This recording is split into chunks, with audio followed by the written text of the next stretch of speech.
Yung gabi nga ay pupunta kami sa concert ni Bamboo. Grabe, napakaraming tao. Kasi nga piyesta ng Kaintakin na bukasan. Pwede pala kayo pumunta sa bahay pero mag-iinam lang tayo. Ang bagay syempre. At ito na nga, nakapasok na nga kami sa loob ng munisipyo na kung saan tutugtog si Paring Bamboo. Papasok pa lang, feel ko na ang init ng bawat isa. Kaya sigurado ako na magiging maamoy ang concert na to. Pero buti na lang naka-downy ako. At dahil nga bawal uminom dito, naisip namin na maghanap muna ng food trip habang waiting kay Paring Bamboo. At bumalik na nga kami kasi tutugtog na nga daw si Paring Bamboo. Hanggat marami ang tumbok sa kahirapan at ang hustisya ay para lang sa mayaman. Habang may tagsilo at sila ang nasatugtog, di matatapos.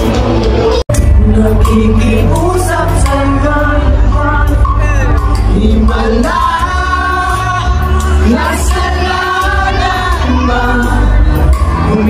Tapos yun, para kaming mga tanga. At syempre, maraming salamat sa panonood ng walang kwenta kong video.